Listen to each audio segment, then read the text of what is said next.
And so when I say Chinese, I want you to scream out the nation that's associated with this. For example, if I say Chinese, you're going to say what?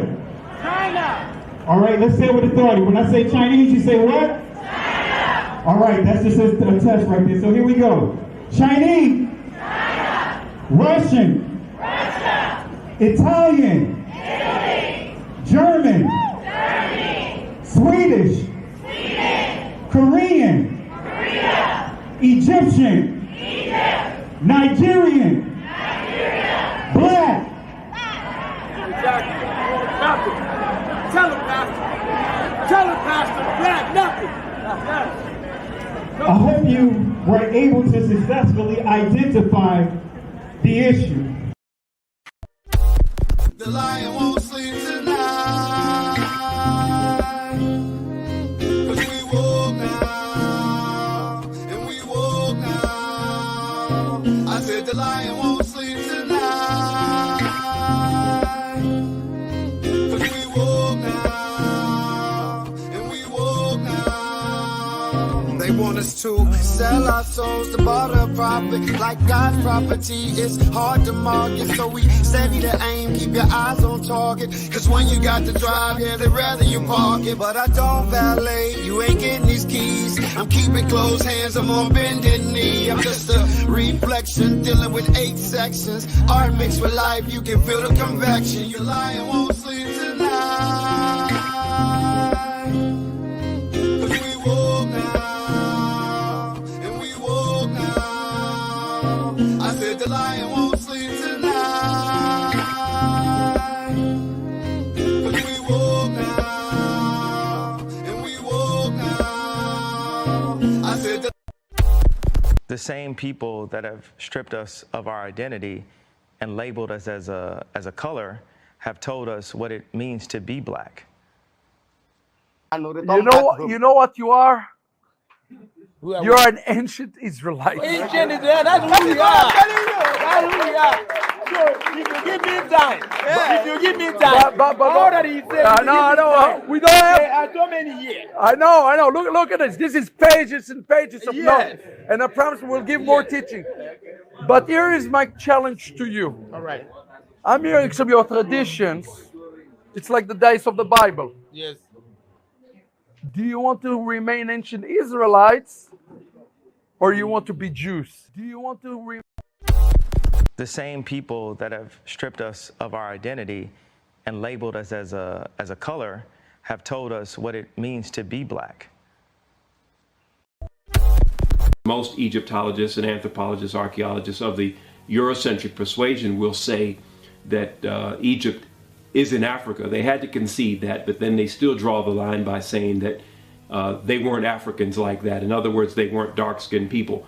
And of course, this is all part of the Great Deception. And the reality is that if they give up Egypt, ancient Kemet, if they give that up and say that that was a part of black Africa, then they will also have to give up Israel. And that's why they draw the line at Egypt, because if they give up Egypt, they've got to give up Israel. Now, we're going to go over here, and I'm going to show you where Israel sits on the African tectonic plate, which means that Israel is northeast Africa. Now, when we look at this map, this is the Sinai. Okay? This is the Red Sea. This is Egypt. This is the Sinai. This is Israel.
The same people that have stripped us of our identity and labeled us as a color have told us what it means to be black. Milamed, it teaches us that Adam not only named the animals, but he dated all the animals. But he was not able to be at peace with any of them until finally Chava was created. Hashem didn't have a problem with that? I mean, dated means, I'm trying to use a nice word. What does dated means? What do you mean by dated? Dated means he took her out to Pisgah. Dated. They went out to the Chosan.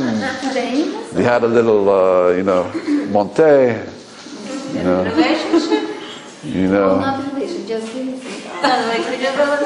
let's keep it rated PG. We're going to keep it rated. We're going to keep it rated PG for the G for grandmas for this discussion. But that's what he did. It says he went out with the animals. The same people that have stripped us of our identity and labeled us as a color have told us what it means to be black. This is how the Zohar interprets the opening words of Genesis. The Hebrew is Bereshit bara Elohim, which we usually translate, in the beginning, God created. But the Zohar insists on reading the words in the precise order in which they appear in Hebrew. Bereshit, in the beginning, bara, it created, Elohim, God. In the beginning, it created God. The Zohar takes that to mean, in the beginning, infinity created God.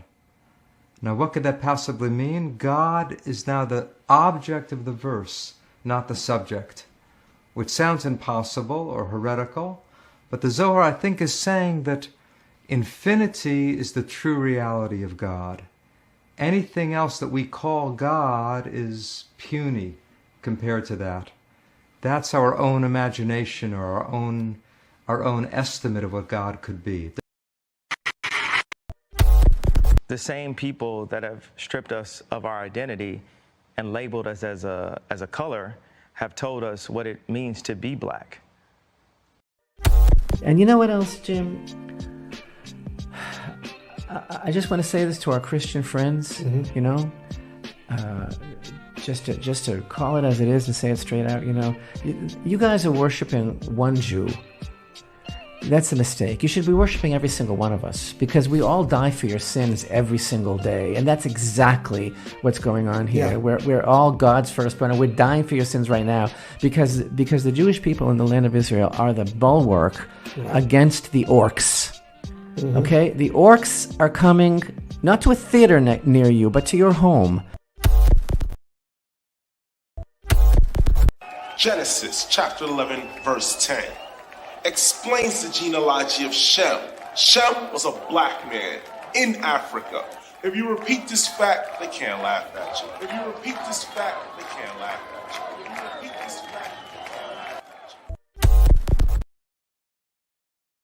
I want to say peace and blessings to everyone. Decided to do a last minute live here, an unscheduled live here. And I want to apologize. YouTube is starting to do crazy stuff with the channel again. I'm finding out that some of the videos, even though I may be able to hear it, they are muting out certain clips. So that tells you that they are messing with the channel. I see that some of you guys mentioned that some of the parts of the videos, that the clips that I shared had no sound. That's not because of anything that I've done on my end. I'll make sure that in the future, I'm going to test it out with another browser just to make sure that it's not the browser related, but I believe that is YouTube. So I apologize for the issues here. Anything to suppress this truth. So anything that is calling out certain spaces, like the Israelis, as far as anything that goes against what the ADL has been pushing with YouTube, because one thing many of you guys don't know, ADL works hand in hand with YouTube and social media to establish a baseline according to them. They have conferences on addressing channels, addressing things that are said that may be in contrary to what they teach and what they say. So the reason why you're probably hearing some of these things that are being muted out, you see the video playing, but you're not hearing anything, that's because that's a YouTube thing. I'm going to test it. Before I do that, I'm going to test it. And matter of fact, let me try something real quick before we get into the lesson. I'm going to open this up in Chrome, and I want to see if this video plays on you guys end.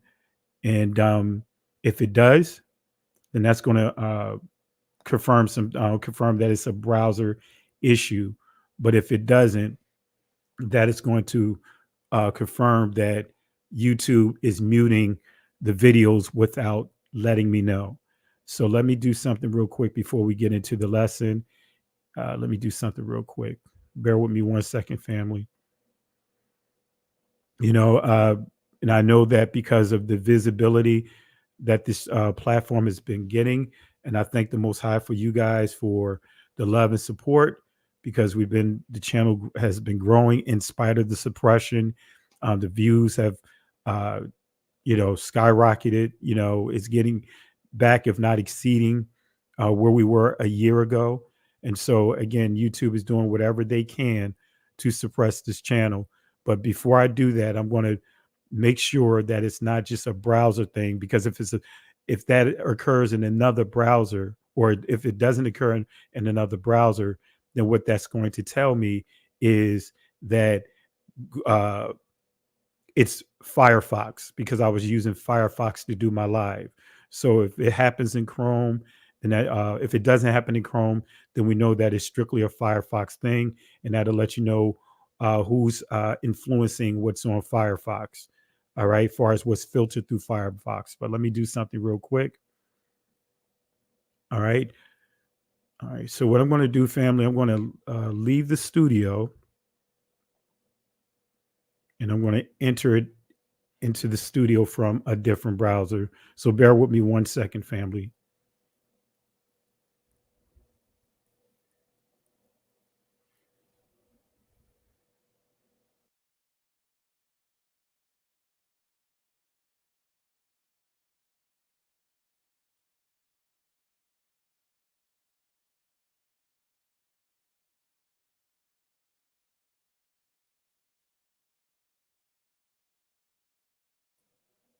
All right, family, I'm back on. What I did was I opened up my browser. I launched Chrome to see if I have the same problem. I'm going to go ahead and bring this back up here real quick. Let me share.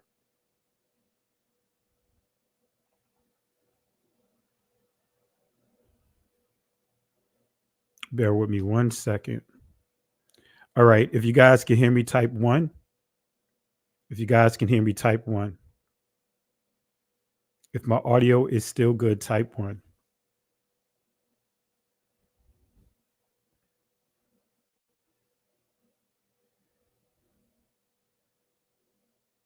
All right, let me make sure my audio is good.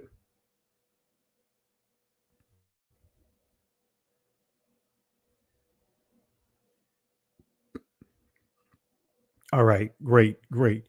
Now, this is one of the videos that I played, and my cousin Benaya, as well as Sister Carol, was able to hear when we initially did the live. But when I went back over, rather, I could not hear the audio. So I'm going to play a quick 17-second clip. Let me know if you guys hear the audio. Here we go. So the way to talk about the Jewish community in general, there are not very many Jews on the planet. Due to conspiracy theories, people tend to think there are tens of millions of Jews on the planet. The grand total number of Jews on planet Earth is about 15 million. About 7 million who live in the state of Israel. There are about 6 million who live in the United States. All right. Now, did you guys hear the audio? If you heard the audio, type 1. All right, great, great. So that tells me Firefox, but I'm going to test something else out. Do you guys remember, because I didn't catch it, but do you guys remember what videos that was muted when I was going through the introduction? Do you guys remember what videos were muted? If you remember what video, just type it in and I'll go to that clip.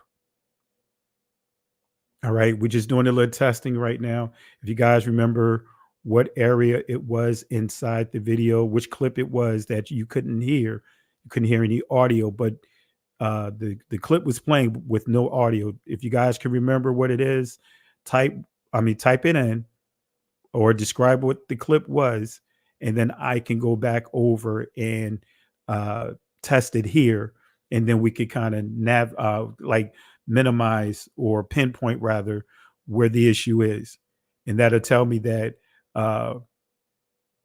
Someone said the brother speaking on Northeast Africa. All right, I'm gonna play it real quick, and I'm gonna watch the chat. If you guys see that the audio is not playing, type 1, and then or just type no audio, type 2, no audio, type 2. So let me go ahead and test it out. If you hear it, type 1 or yes. If you don't hear it, just type in no audio. All right.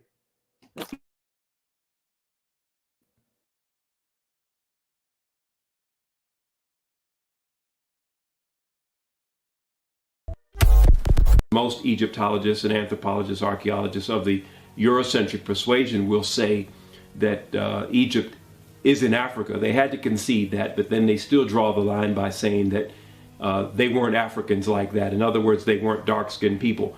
And of course, this is all part of the Great Deception. And the reality is that if they give up Egypt, ancient Kemet, if they give that up and say that that was a part of Black Africa, then they will also have to give up Israel. And that's why they draw the line at Egypt, because if they give up Egypt, they've got to give up Israel. Now, we're going to go over here, and I'm going to show you where Israel sits on the African tectonic plate, which means that Israel is northeast Africa.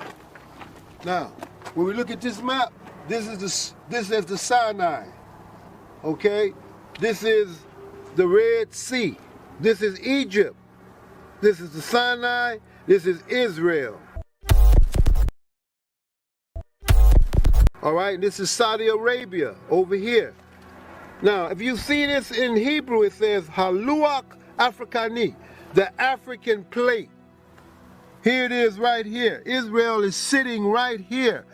Israel is sitting on the Haluach Afrikani, which means that Israel is northeast Africa. Without question, we are in Northeast Africa. We are landlocked to Egypt, with the exception of the Suez Canal, which was a man-made ditch, a boundary now between, in fact, it's not even really a boundary anymore since Egypt has reclaimed the Sinai Peninsula. But nevertheless, even those of us who are Pan-Africanists in our thinking and Afrocentric, we forget and we leave off that portion of Northeast Africa and don't want to claim anything beyond that. Europeans classified this area as the Middle East. You know, and then since this the Middle East, the other question, where the Middle West? Where the Middle North and where the Middle South? They don't have no geographical terms like that.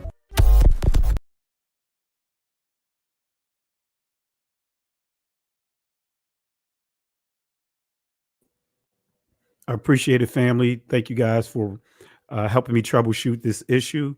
And we narrowed the issue down to browser. It is a Firefox issue, which tells me that Firefox is working with the ADL because I know that they are working with YouTube. But now that tells me it's a Firefox issue because certain clips are not playing over using the Firefox browser. So I want to just apologize to you guys for the technical difficulties, but we're going to go ahead and get into the lesson here real quick. Let me just get right into it here. All right, let's see here. Let's stretch this out. Well, actually, before I do that, let me just go ahead and just give you the backstory to why I am doing this unscheduled live. Last night, my uh, our assembly, I'm not going to say my assembly, our assembly, we had a watch night service. We've been doing watch night service from the beginning of our ministry. And we've done watch night services in other ministries. And my issue is some of the trolls from within this awakening, you know, because trolls come in different groups, whether it's trolls from the church, but trolls from within the community. I'm going to call them trolls because here it is. We're having a worship service. We're not celebrating New Year's. I explained why we do watch night service. And I'm going to explain it to you guys tonight why we do watch night service. Now, normally I don't broadcast our watch night services and other special services outside of our feast days. But last night, because of half our staff were unavailable and many were not able to make it out because of, you know, whatever personal reasons, you know, some dealing with ailments and whatever the case may be. I'm not going to go too in depth with that. So I decided that for those that could not make it out, I was going to do our watch night service online. And some of the disrespectful comments that you know, many or some within the community decided to post. So I'm going to give you clarity tonight. We're going to knock down this nonsense of because, you know, if you celebrate this or not celebrate, if you have a watch night service, then you are operating in paganism, right? And we're going to give proper clarity. And I'll just stretch this out too. We're going to give proper clarity on, you know, New Year's. But really, I'm going to give, I really want to hone in on watch night service. So some of the comments that was made that I deleted being disrespectful. I mean, when did we get to a place that we are so disrespectful? We'll come on each other platforms and be disrespectful, but we will not go over to any of the Christian pastors, any of the Jewish rabbis and post the foolishness that we're posting internally. Now, I know that you got some from those communities that create fake accounts and come over and harass, but I know for sure it's internal based upon the comments that I saw and how they were presented. So we're going to give clarity tonight. I'll give you a little history on New Year's, and I could tell you New Year's, January 1st, was not the original New Year's Day. It was actually the spring equinox, March 21st. But I'll get to that when I get there. Right. And I'll get to some other information that I am going to share. Right. This is why we have so many problems within our community, because we quick to disrespect one another. But we don't do that to other communities. We won't go to other places and do things that we do. And I want to apologize to those that truly came in to wanting to be encouraged and was encouraged, but you had to see some people being rude, disrespectful, and nasty in the comment section. Come on, family. Show me where Christ had done that. Show me where Christ was dispatching disciples out or going to someone else's place of worship, or even when someone was teaching. Show me when Christ was being disrespectful to them. Now, he had to deal with disrespect, the Pharisees and Sadducees, and a handful of our brothers and sisters, I'm not going to say all, are behaving the same way with that Pharisee spirit. Because only the Pharisees and the Sadducees did behave that way. When the disciples had questions, they asked the Messiah privately. So let's go and get into it, family. I don't want to hold you guys up too long. I want to get into the meat and potatoes of this. So apologize for the technical difficulties, but let's go into it. Watch night, sale day. That's what I refer to it. Watch night, right? Anticipating sales day. And we have to stop majoring in the minors. I'll say this again. We as a people, especially in this awakening, starting with this awakening, we have to stop majoring in the minors. So the question is, what is watch night? What is watch night? Right? Are we in sin for coming together for watch night or on watch night? Absolutely not. And I'm going to prove it here. And I'll say it again. Let's stop majoring in the minors. Let's start with Romans chapter 14, starting at verse 4. Right? When you read these passages that I'm getting ready to highlight, majoring in the minors, that summarizes this entire text. Now, in the church, you have many pastors will take this passage and teach it incorrectly or deceptively to give the impression that Apostle Paul is dealing with the feast days in terms of you don't have to honor the feast days. If someone chooses to honor it and someone else chooses not to honor it, don't make it a big deal. And that's not what Apostle Paul is getting at in this text here. What he's actually teaching is stop majoring in the minors. Let's read it. Who art thou that judgest another man's servant to his own Adonaiah? Now yours going to say Lord, but in the ancient Hebrew, or if you read the Greek, you'll see the word master here. But when you take it to the Hebrew, it would be Adonaiah. Some of you guys will say Adonai, but in ancient Hebrew, it's Adonaiah. So let me read it again. And Adonaiah means superintendent of the house, right? Who art thou that judgest another man's servant? Ibad, right? To his own Adonaiah, he standeth or falleth. Yea, he shall be holden up, for Yahweh is able to make him stand. Verse 5, one man esteemeth one day above another, another esteemeth every day alike. Let every man be fully persuaded in his own mind.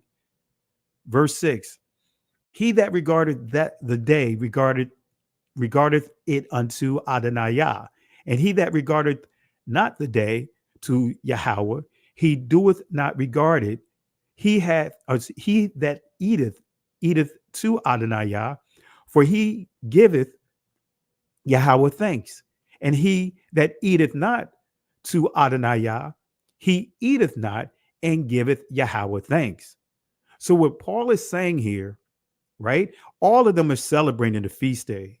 Paul never taught against the feast days. You can confirm this with 1 Corinthians chapter 5. He's teaching them to he's teaching the assembly of Corinth to honor the feast of unleavened bread as well as the Passover. We say the Messiah is our Passover lamb. Let us honor the feast, but not with the old leaven, right? The old leaven that's in our heart, the leaven that's in our hearts. So anyway, so just giving clarity, Apostle Paul never taught against the feast days. Colossians chapter 2 is not teaching against the feast days. It's teaching against the hypocrites that are trying to judge you for honoring the feast days. Put it in layman's terms, those that are celebrating Christmas, frowning up, turning their noses up at you for you telling them you don't honor Christmas, you don't celebrate Christmas, but you celebrate the holy days, the Shabbat, the feast days. All right. So what Paul is saying here in this text, he's not dealing with whether or not to honor the feast days, but in the manner of how you honor the feast days. What do you mean by that, Pastor? See, some people may say, hey, you need to be dressed a certain way. You need to have this. You need to have that. You need to have this. Really take it to the extreme. While you may have a babe that may come in with a suit on, come in with some jeans on.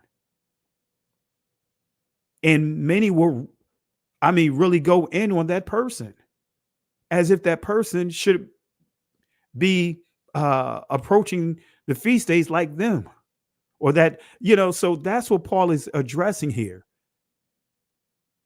Well, let me prove it to you. Let me prove it to you. Right? Let's go to uh, the first couple of verses here. This is going to really bring this home. Him that is weak in the faith receive ye, but not to doubtful disputations. In other words, we're going to have some babes that are in that are making this transition. I've seen it all over in the church. I grew up in the church. You have someone that comes in fresh off the street, and before you know it, by the time they get off that altar, they throw so much at them as if they are like seasoned, as if they know the word. Don't do this, don't do that. They really go right down the list of putting so much on them. Doubtful disputations. In other words, him that is weak in the faith receive ye. In other words, those that are not as strong as you, those that may be babes in this thing, they receiving you. They receive what you are saying. They're receiving the invitation, but it's when it says here, but not to doubtful disputations. In other words, don't want to come in to deal with arguments, bickering over this, bickering over that. For example, the name. The name. I had a number of people tell me what the name of Yah is, but insult to me. I've gotten cursed at because I'm not saying certain names. I got cursed at because I didn't have fringes on when I was wearing my suit, right? And I had just transitioned our ministry over into this truth. A few people from the camps decided to make posts. In the Facebook posts are still there. They called me gay. They called me all kinds of names. Here it is. I'm a husband. I am a father. And these wicked rebels decided to insult me on my Facebook channel because I had on a suit. Come on, family. That's not the Most High. That is all flesh. So Paul is saying here, and this is going to really bring it all together, is verse 2. Verse 2. This is what's going to bring it home. You guys are going to recognize this argument. For one believeth that he may eat all things, another who is weak eateth herbs. Let me break this down. What this is referring to for those that are in the church, when it says all things, this is not referring to swine. This is not referring to shellfish, shrimp. This is not referring to unclean foods. Because if you go back to Acts chapter 15, the argument over circumcision, the agreement that the council, the disciples came to, and gave Paul a letter of confirmation. The agreement was focus on ensuring the non-Israelites, the babes that are transitioning over, that are converting over or coming into this truth, so to speak, focus on the major things for now. And that is make sure that they're not eating foods sacrificed to idols and fornicating. Let me say that again. They made it clear, let's not put so, and I'm paraphrasing that portion of it, let's not put so much on the babes as they coming over. They're not canceling out the Shabbat because they were being taught on the Shabbat for years. And you see that in Acts chapter 13, that the non-blood descendants of Israel, the other nations, as well as, right, the babes, the Israelite babes who began to start following Christ. They came to Paul on the Shabbat, asking to be taught on the Shabbat. So Shabbat was not a struggle for them because they came to the temple on the Shabbat. So this is not dealing with unclean things. This is not dealing with unclean foods. This is dealing with all the foods that the Most High deemed to be clean according to Torah. according to the law and the prophets. So for one believeth that he may eat all things. Now, this is reversed today, right? So this is saying at that time, one may say, hey, guess what? You can eat meat, but don't question. But what they were doing, they were questioning the babes. They were arguing with them because they didn't want to eat meat. They were eating what? Herbs. In other words, they was vegetarians. Or if they were just saying, hey, I'm just going to eat all vegetables, or vegan or whatever. They got so many terms now. But all they ate was vegetables. So those that should know better, they were railing against those that did not want to do what? Eat meat. But today in this awakening, you got some that choose that they don't want to eat meat, and they're trying to make those that do eat meat feel bad for eating meat. We have this reverse argument today, and that's what Paul was dealing with. It wasn't about whether or not you can eat clean or unclean food. That wasn't the argument. The argument is out of those clean foods, out of what the Most High deemed to be holy, the meat. And some of the brothers and sisters were arguing at the babes who chose, or, and I'm just not just going to say babes, but those who chose that they don't want to eat vegetables. Want to only eat vegetables. They don't want to eat meat. They don't want to eat any of the clean meats. So bring it fast forward to where we are. This is what Paul was dealing with, not majoring in the minors. All right. So let's go ahead and fast forward. And I'm going to say this to the moderators: anyone that's being a distraction, taking the conversation out in left field, being disrespectful with their posts, remove them. Remove them. Because the one thing I don't tolerate is disrespect. All right. So I want to make sure that we are on the same page. We're going to, the same respect we give other nations when they are teaching us or have taught us, we are going to do the same here. We're going to give each other that same respect. All right. So let's go ahead and get into it, family. I wanted to set the tone with those passages. So what are some of the examples of majoring in the minors? This is one of the things that I want to highlight, because I made a post on, someone posted, a few people posted some very insulting messages, and I responded to them. I put this on Facebook, my response to them as well. They went to our extended channel, and I strictly showed the messages from Shabbat. I go live, I stream our live services. But a couple of, some individuals, even in the live chat, as well as the comment section, decided that they want to have some words or post some insults about the women having pants on. Let me say that again. Women having pants on.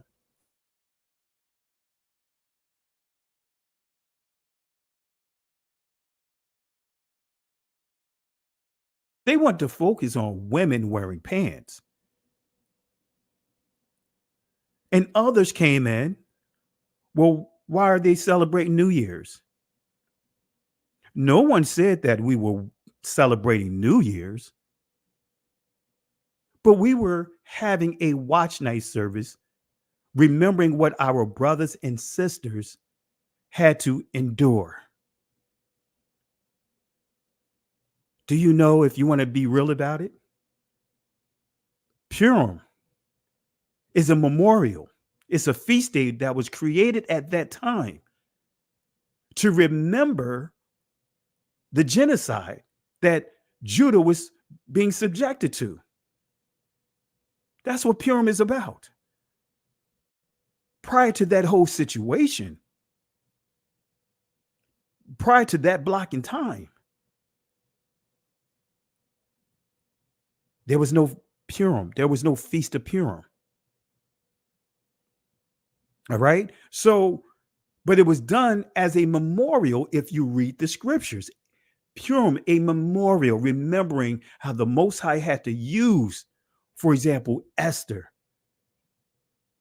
to literally address the genocide, to protect Israel from a genocide that was going to take place. So here's one of the things that was posted. Women wearing pants. So family, are women allowed to wear pants? Because when I see arguments like this, and this is the same thing that responses that I made when I was inside still in Christianity. Because, you know, when you're dealing with some of the old Pentecostal people, the old holiness church, they were very strict on whether or not women can wear pants, especially if you from that old school holiness church, that old school Pentecostal church.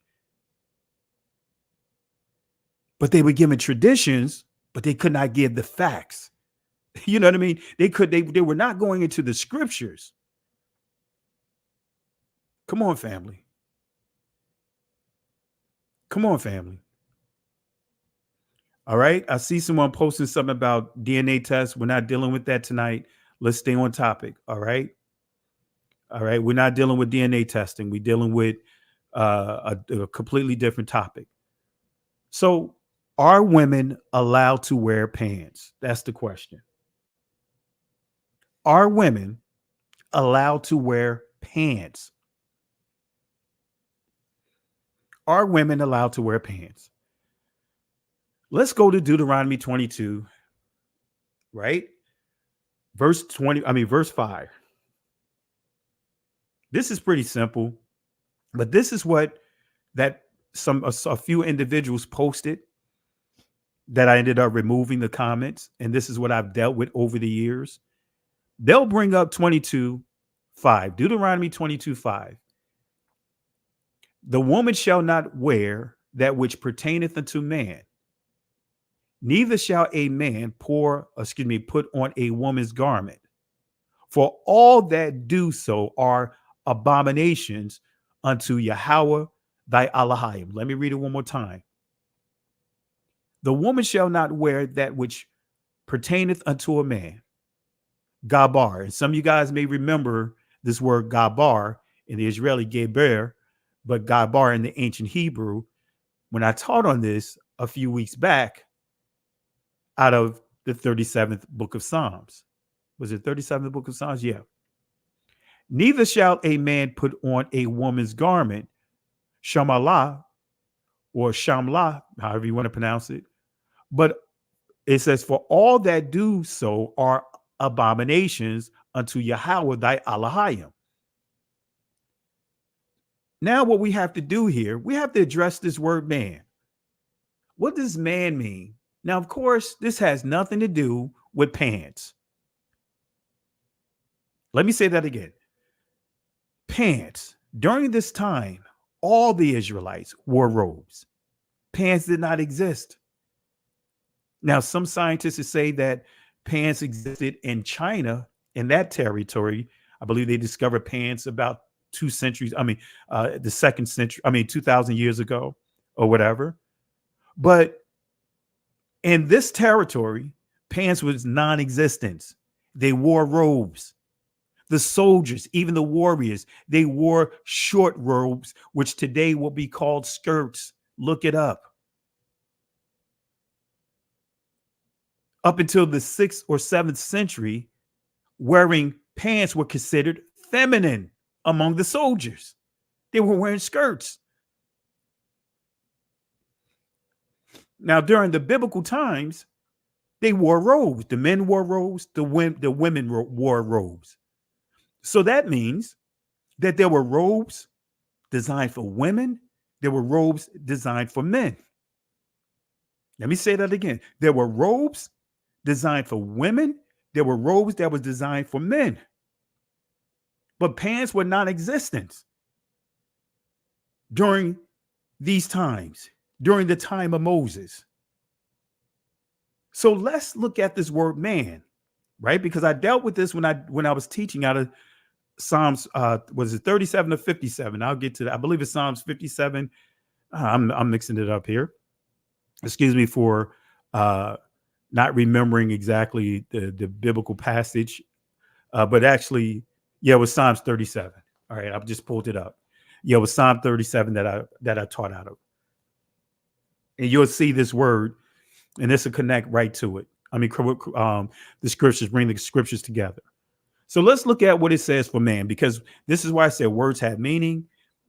This is why it's imperative that when we're teaching scriptures, even if you don't know Hebrew, you still should be able to use the resources available to you to go into the details of, being able to do deeper discoveries of words. So let's see what it means. Let's see what man means. Notice what it says here: a valiant man or warrior. Let me say that again: a valiant man or warrior.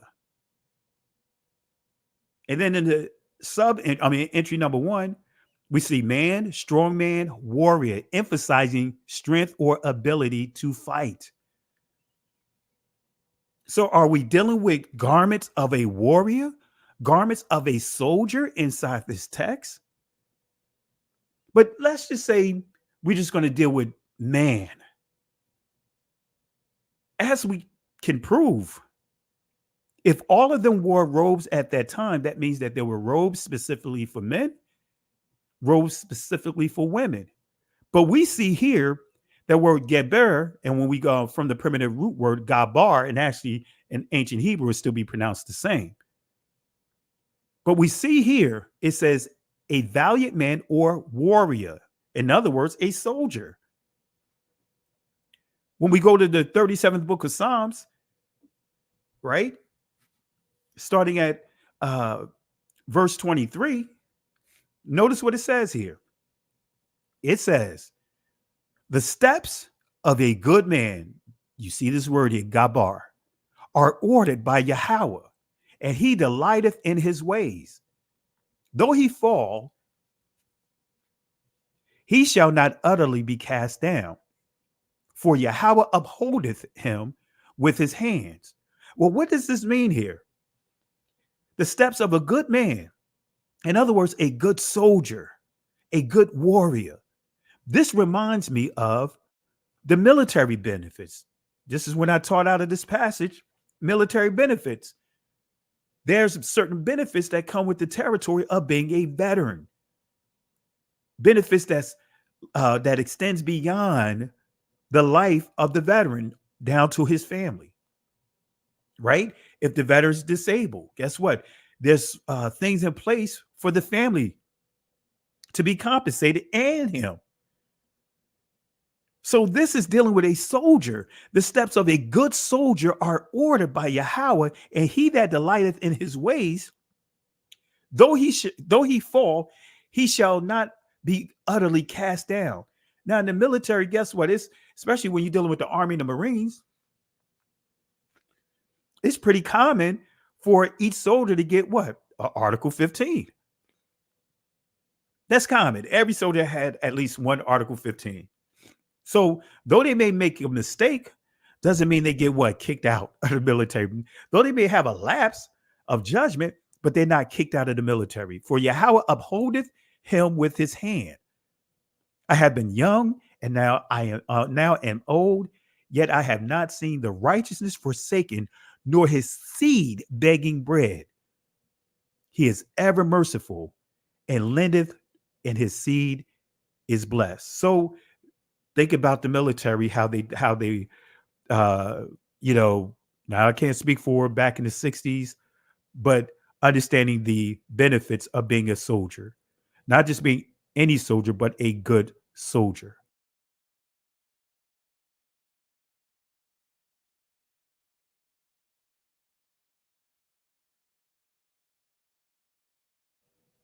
All right.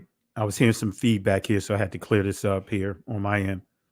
So family, that's the proper context. That is the proper context, family. If we want to go there with Deuteronomy chapter 5, right? If you want to take it there with the words, we can say that, hey, all right, that scripture is dealing with soldiers, dealing with the military, women not wearing the garments of the soldiers. But if we want to keep it on the surface, just keep it simple, women not wearing things that men wear, men not wearing the things that women wear. In a nutshell, what it's saying is there is gear that is created strictly for women and strictly for women. I mean, strictly for men, right? So in a nutshell, pants, you have pants that's for women. You have pants that are for men. Let me say that again. You have pants that are for women. You have pants for men. But what about breeches, though, Pastor? Can you break down the word breeches?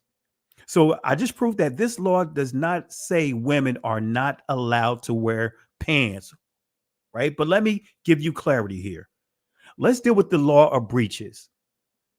What is the purpose of wearing breeches? Let's go to Exodus chapter 28, starting at verse 41. It says here, and thou shalt put them upon Aaron thy brother and his sons with him, and shalt anoint them and consecrate them and sanctify them, that they may minister unto me in the priest's office. So one thing you should see here, the breeches, the law of the breeches were for Aaron and his sons. This was for the priest. The law of the breeches, everywhere you see breeches, you're going to see Aaron and his sons. You're not going to see all of Israel. You're not going to see the tribe of Judah. You're not going to see Benjamin, Naphtali. You're not going to see Issachar. You're not going to see any of them. What you are going to see is the priest. Why is this important to know? I'm going to break it down in a second. Verse 42, thou shalt make them linen breeches, makanas, right? Linen breeches to cover their nakedness, bashar, from their loins even unto the thighs they shall reach. Wait a minute. So, Pastor, what's the purpose of breeches? Breeches are nothing more than underwear. Back at that time, it'll be basically what we call today like boxers, or it'll be like, they will wrap the genital area as you see here. Make them linen breeches to cover their nakedness. In other words, their private areas. Why? Because many of the priests, unintentionally, they were being exposed while they were doing their priestly duties. Their private areas were being exposed. So the breeches underwear were put in place so that way the priests, right, can their private areas would not be exposed.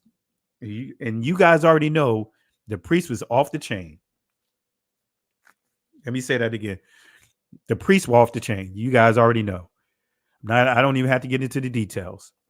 All right. So when we start understanding just this, that in itself, I thought I put the definition of breeches here. Let me see here to make sure that the slide is not out of whack, because I was going to put it up here to show you that breeches are simply, in a nutshell. Oh, I don't think I put it in. All right, let me see if I could put it in real quick, because breeches are nothing more than underwear. Let me put the Hebrew word in here. I thought I had it in here. I was trying to put these slides together. Let me put it in here real quick, family, just so that way you guys can have a point of reference, because I don't want anyone to say that, hey, Pastor said some things that he didn't give references or give sources to. So let me put that in here real quick. All right. Let's place this here. Let me see here. Bear with me one second, family. It'll take me just a minute or so. While I'm doing this, I'm going to go ahead and play a quick video. I'm going to play a quick video while I get this together here. Assalamualaikum. In the 13th tribe, Arthur Koestler traces the origin of Eastern Europe's Jewish population that was largely decimated by the Nazi onslaught during the Second World War. Through extensive research, he discusses the history of a trading empire that was set up by a tribe known as the Khazars. The Khazar Empire was located between the expanding power blocks of Christianity and Islam, and the people were converted to Judaism by their king as a way of standing apart from both. The Khazarians and their wealth were dispersed through the countries of Eastern Europe after the collapse of the Khazar Empire. The Khazarians were not a Semitic people, that they called themselves Jews after their conversion to Judaism is as absurd as the Chinese Muslims calling themselves Arabs. Is as absurd as the Chinese Muslims calling themselves Arabs. Is as absurd as the Chinese Muslims calling themselves Arabs.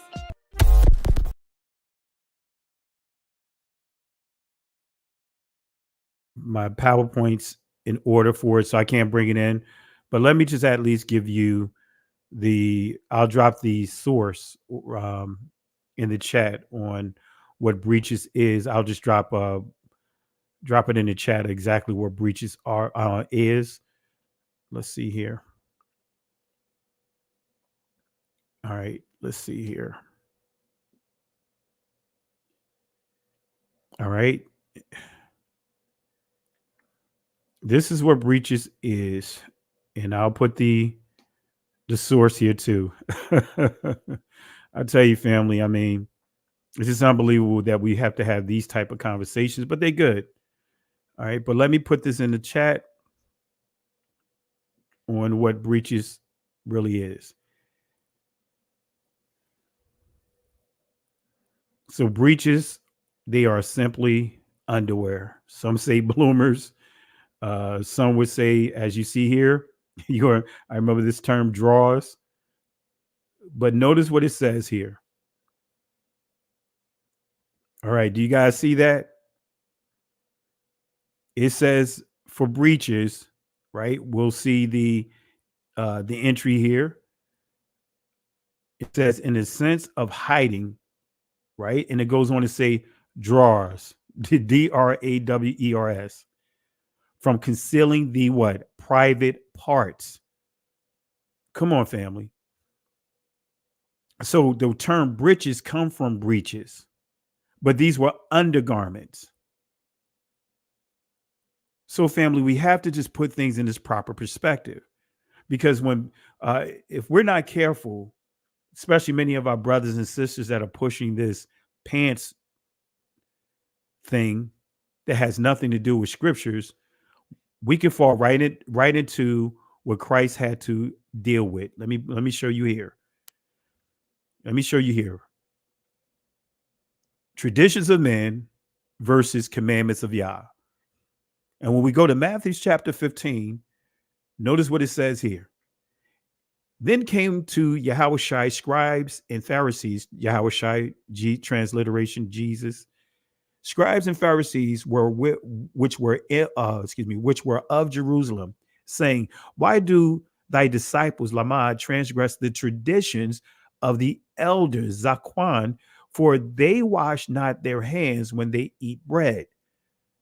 But Yahushua answered and said unto them, "Why do ye also transgress the commandments of Yah by your traditions?" So here it is, you have these Pharisees, and when it says scribes, these are dealing with lawyers, right? So you had the lawyers and the Pharisees, the lawyers who was a student of the Torah, the law, along with the Pharisees, came to challenge Christ. And they said, "Why do thy disciples transgress the tradition of the elders?" Family, women not wearing pants is not a commandment. It's a tradition of who? The elders, the previous generations. That has nothing to do with scripture. So based upon many of you guys' logic, and I'm not saying everyone here, but some of those that are pushing that women are not supposed to wear pants, since breeches breeches come from breeches, which is undergarment, then you're saying that not as the women are not supposed to wear underwears. What? And since the breeches was given to the Levitical priests, so you saying the only people that are supposed to wear underwears are the Levitical priests. What? So you're saying that with many of you guys' logic, that all the underwears that were designed, like bras, and I'm not even going to get into the specifics of what the different types of women underwear. So you're saying that those are the things that men are supposed to wear. What?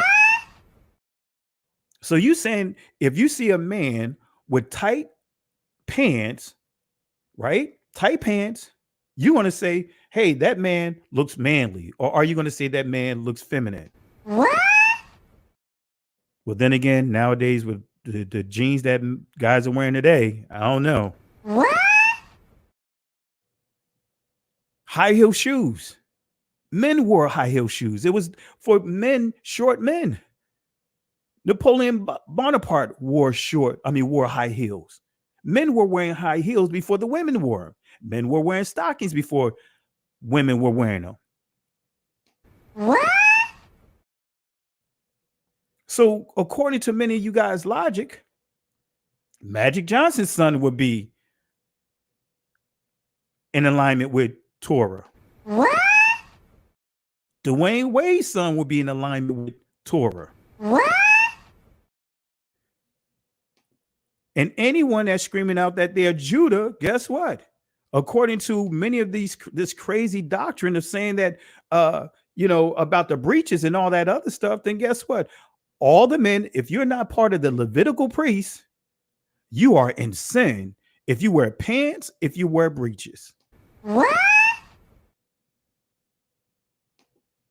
What? What? All right. Come on, family. We gotta be real about it. See, that's how, when you really put it out there, that's how crazy it sounds, family. That's how crazy we sound. That's not biblical, family. So now that we got that out the way, now that some of you guys are laughing, because I wanted you to laugh at this, because this is how it sounds. We're majoring in the minor. We had some people that showed up at our watch night service that were dealing with issues last year, wasn't even thinking about coming into an assembly, but they showed up. They could have been at the club. They could have been at any other place, but they came to the watch night service and got educated. And man, come on, family. Come on, family. That is doctrines of men. Women can't wear pants. Guess what? Doctrines of men. Anyway, let's go ahead and get into it, family. I know I gave you a lot of information, but let's bypass this. What is New Year's? Let's get to this here. What is New Year's? Because, some were posting that, hey, New Year's, this is not our New Year's. Our New Year's is blasé bon blah. That's a little old school term. Jay High Style in the building. He know what I'm talking about when I say blasé bon blah.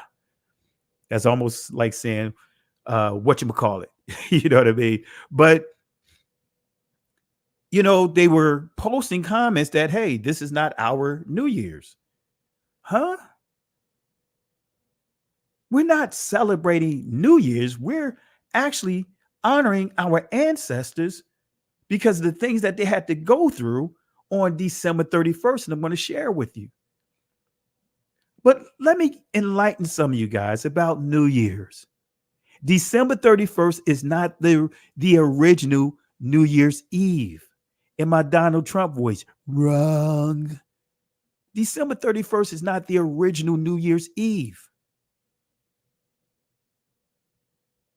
Let me say it one more time. December 31st is not the original New Year's Eve, and January 1st is not the original New Year's. Wait a minute, Pastor. You're going to have to explain this. The original New Year's Eve was actually called Fat Tuesday. That's right. That's right. The original New Year's Eve was actually called Fat Tuesday. Fat Tuesday is connected to Ash Wednesday. Well, let me give you a little facts here. This allegedly Christian festival was taken from Roman paganism, which in turn took it from Vedic India. Ashes were called the seed of the fire god Agni, with power to absolve all sins, even if a man does 1,000 things that one ought not to do. By bathing in ashes, he will cause all of that to be burnt to ashes, as fire burns a forest with its energy. Another source said ashes stood for the purifying blood of Shiva, in which one could bathe away sins as Christians bathe in the blood of the Lamb. At Rome's New Year feast, let me make sure you understand this. At Rome's New Year's feast of atonement, March, their feast of atonement, just like we have our feast of atonement, our feast of atonement is in the 7th month, in which the Israelis use that month, Rosh Hashanah, and say that that's the new year. How is the 7th month the new year? Come on, family. Israel's new year actually is the first new moon after the spring equinox. But Rome's, guess what? Their New Year's, now we get into the spring equinox. At Rome's New Year Feast of Atonement in March, not January, in March, people wore sackcloth and bathed in ashes to atone for their sins. Then, as now, New Year's Eve was a carnival of eating, drinking, sinning, on the theory that all sins would be wiped out the following day. As the dying god of March, Mars took his worshippers' sins with him into death. Therefore, the carnival fell on Dies Martis, in other words, Day of Mars. In English, this was Tuesday because Mars was identified with the Saxon god too. In French, the carnival day was Mardi Gras. Wait a minute. Mardi Gras? Right? Mardi Gras. Fat Tuesday, the day of merrymaking before Ash Wednesday. That's right. Mardi Gras is the original New Year's Eve. Fat Tuesday. Come on, family. Come on, family.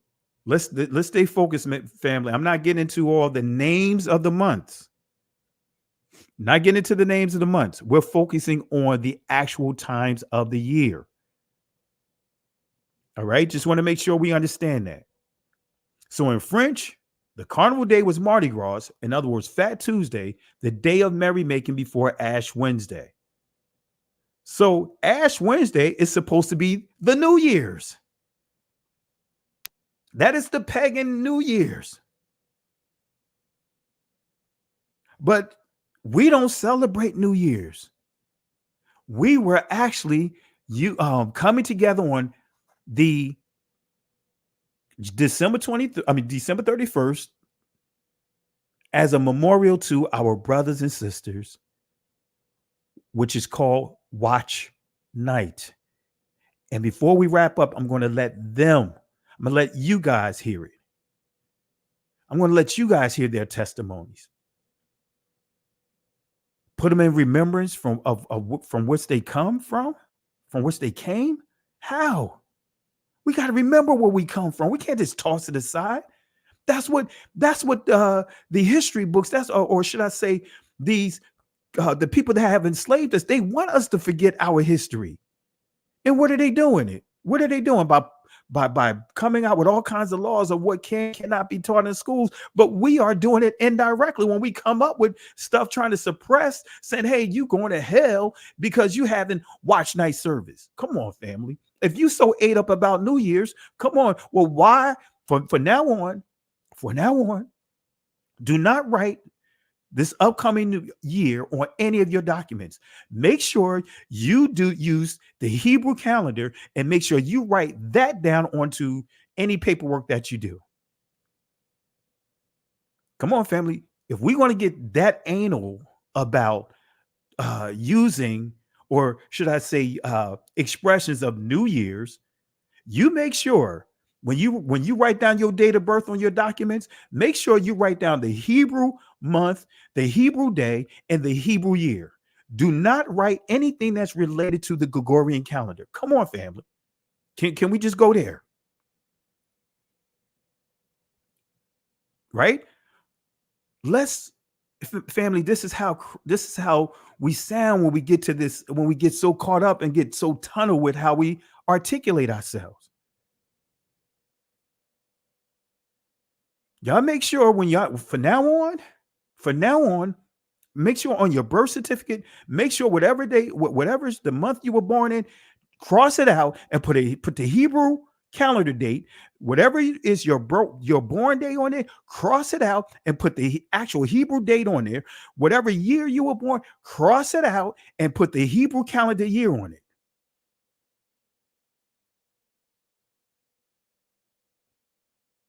Come on, family.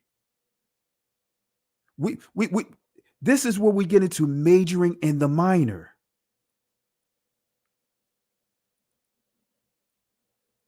So we were not coming together blowing horns and throwing up confetti and had Happy New Year hats on.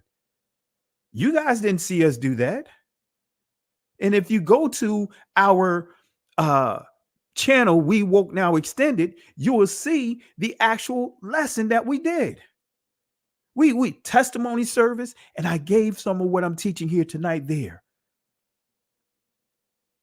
Come on, family. So let's give some more facts about it. What is Watch Night? This is the Huffington Post article about Watch Night. Let's see what they say here. Watch Night service in the Black church in America symbolizes the historical fact that on the night of December 31st, 1862, during the Civil War, free and freed blacks living in the Union States gathered at churches and or other safe spaces, while thousands of their enslaved black sisters and brothers stood, and it goes on to say, knelt and prayed on plantations and other slave holding sites in America, waiting for President Abraham Lincoln to sign the Emancipation Proclamation into law. Come on, family. So according to the history, how it's being written, that our ancestors on Watch Night was waiting for Abraham Lincoln to be a savior to us. And I can tell you that this is absolutely incorrect. And I was teaching this when I was a young minister, when I was still in Kojic.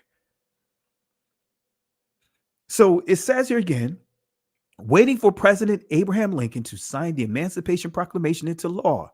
The Emancipation Proclamation legally recognizes that the Civil War was fought for slavery. And then we'll go to the Encyclopedia Britannica about Watch Night. Let's see what they say. Watch Night, also called Freedom's Eve, Christian religious service held on New Year's Eve and associated in many African American churches with a celebration and remembrance of the Emancipation Proclamation enacted January 1st, 1863, which freed slaves in the Confederate States during the American Civil War. Many mainline Protestant churches in the United States sponsored a Watch Night service on New Year's Eve.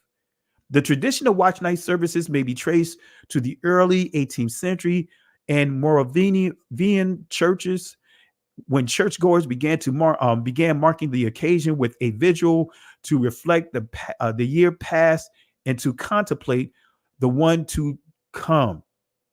And this again into John Wesley said John Wesley adopted the practice for the Methodist followers who held similar vigils monthly with the full moon. But here's the question: and we see so far the sources I've shared pointing to who? Our ancestors anticipating the Emancipation Proclamation, to be freed, for Abraham Lincoln to be our savior to us, anticipating on him putting that document, making that declaration, putting that declaration out there that we're free. Was our Negro ancestors truly waiting for President Lincoln to sign the Emancipation Proclamation into law? Absolutely not. What was President Lincoln's true position on slavery? Well, I'm glad you guys asked, because today he's championed. He's championed by both the Democrats and the Republicans. President Obama, when he was sworn into office, what did he do? He made sure he swore in on Abraham Lincoln's Bible. Matter of fact, Donald Trump, when he swore in on Abraham Lincoln's Bible. But let's see what Abraham Lincoln, how he really felt about slavery. Slavery was an unqualified evil to the Negro, the white man, and the state, said Abraham Lincoln in 1850s. Yet in his first inaugural address, Lincoln declared that he had no purpose, directly or indirectly, to interfere with slavery in the states where it existed. Let me say that again. Lincoln made it clear in his inaugural address that he had no purpose, directly or indirectly, to interfere with slavery in the states where it existed. He reiterated this pledge and his first message to Congress on July 4th, 1861, when the Civil War was 3 months old.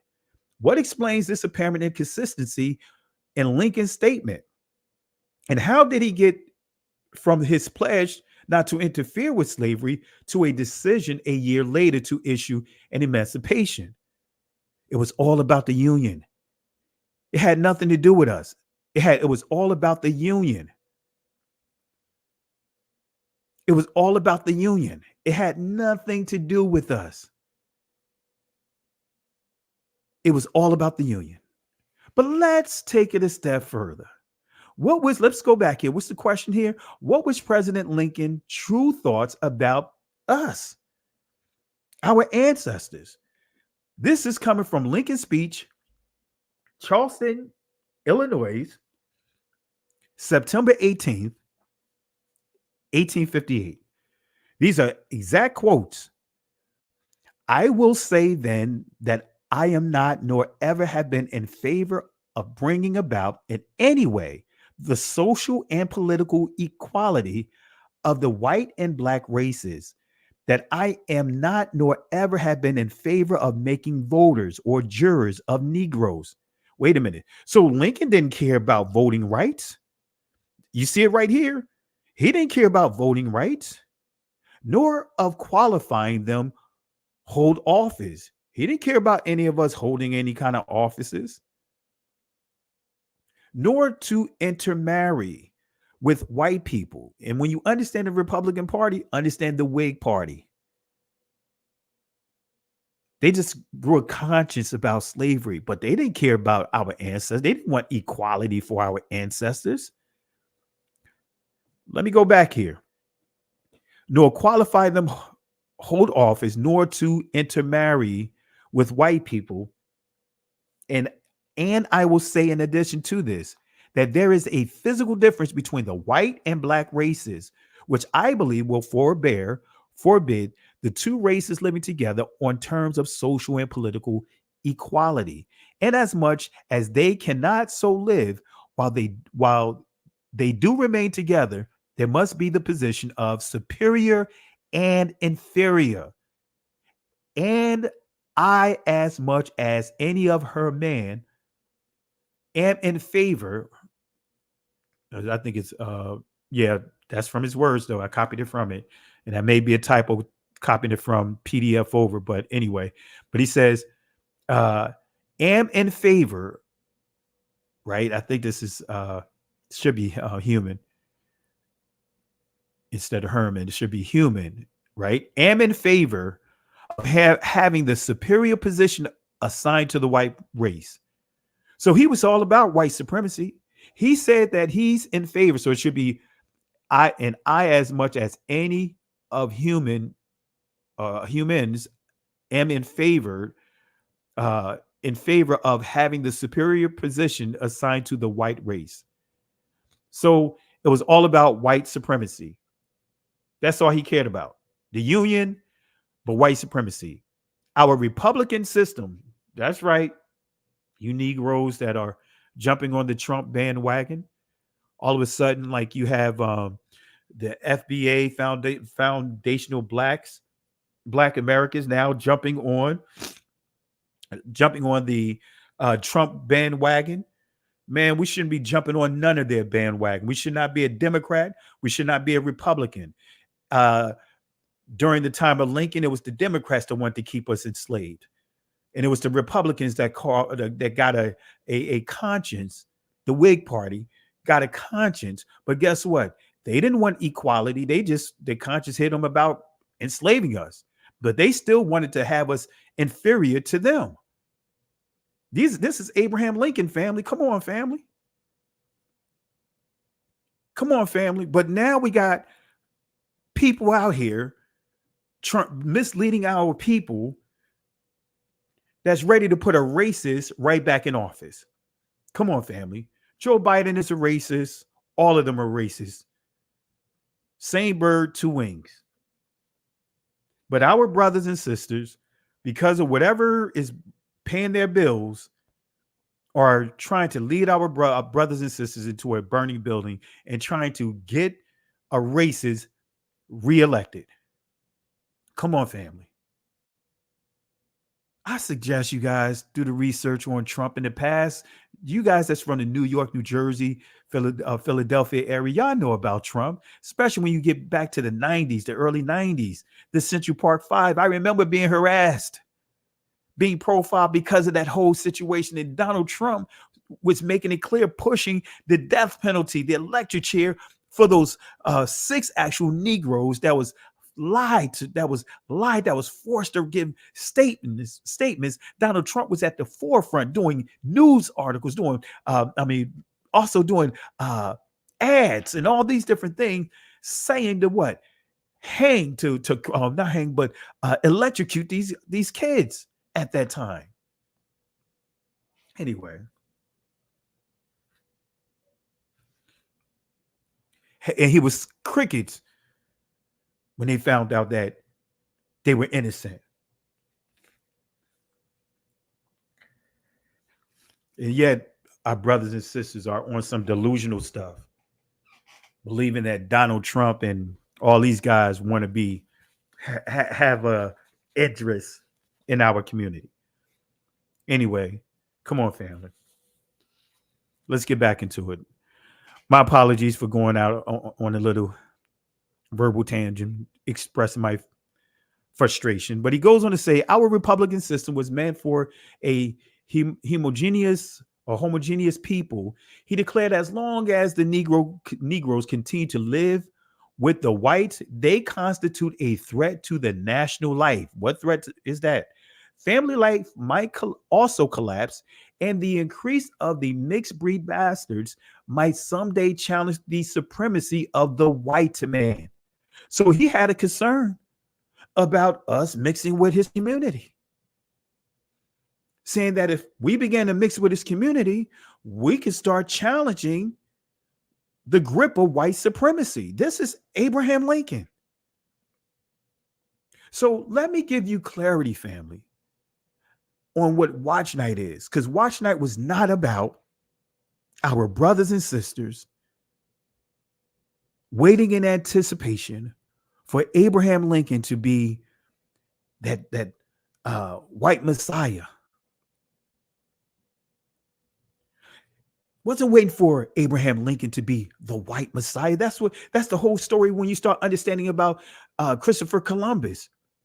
You know, when you start dealing with these different explorers, when they would come to melanated communities, you know, Cuba, Puerto Rico, South America, because Christopher Columbus never set foot on this part of the United States, this part of the Americas.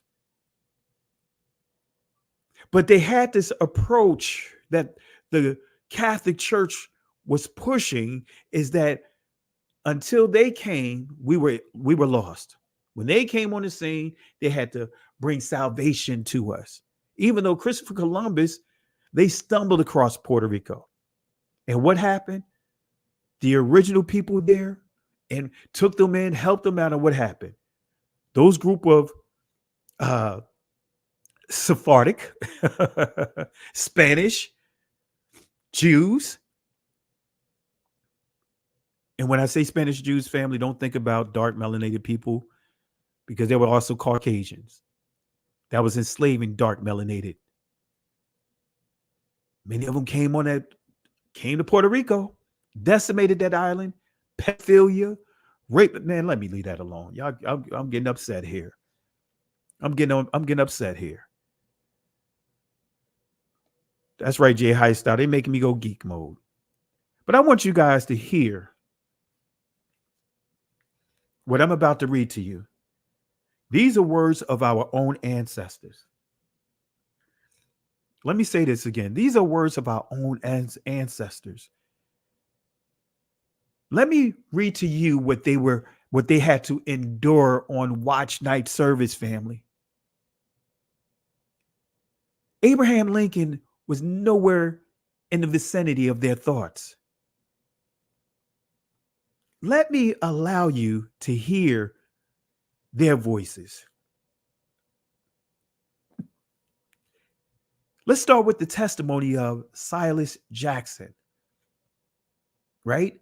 And this is coming from the memoirs, right? When I Was a Slave, memoirs of the Slave Narrative collection. And guys, get this here. Purchase these books. There's so much information you can learn and extract from here. I'm going to let you hear, and as you see here, interviewed at Baltimore, Maryland, interviewed by Roger, right? Not by Roger, interviewed by, let me see. Yeah, Roger. That's what Roger, and the age of this, of Silas at this time, Silas Jackson, he was 90 years old, right? We were living at very long at that time, right? Very long. But anyway, let's see what Roger had to say as he recorded the testimony of Silas Jackson. So actually, let's hear what Silas Jackson had to say. I don't have audio, but I'm going to read it to you what he says. On Christmas Day, Mr. Ashby will call all the slaves together, give them presents, money, after which they spent the day as they liked. On New Year's Day, we were all scared. Notice what it says again. On New Year's Day, we were all scared. Hold on one second, family. I'm hearing some feedback. Let me try to clear this real quick.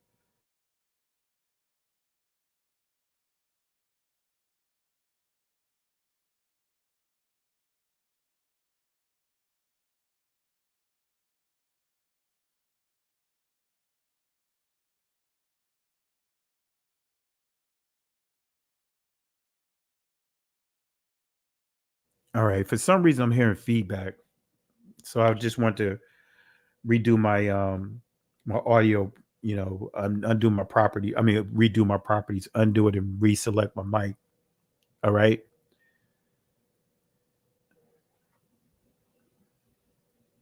All right. And I got a call coming here. All right. But nevertheless, let's read this again, family. It says here, on Christmas Day, Mr. Ashby will call all the slaves together, give them presents, money, after which they spent the day as they liked. On New Year's Day, it says here, we all were scared. So for this particular slave master, this was a good slave master, right? On New Year's Eve, he gave them gifts. He gave them gifts, as you see here. He gave them money. He says, after which they spent the day as they liked. But it says on New Year's Day, we were all scared. That was the time for selling, buying, trading slaves. We did not know who was to go or to come. So on this plantation, right? according to this testimony, on New Year's Eve, right, the slave owner treated them good. And they got to spend the day however they wanted to spend it. Because January 1st, there was no guarantee that they will be together again. But let me give you another testimony. This is coming from Harriet Ann Jacobs. Incidents in the life of a slave girl, written by herself. This is her own words giving a testimony. And this is her giving a testimony about slaves on New Year's Day, right?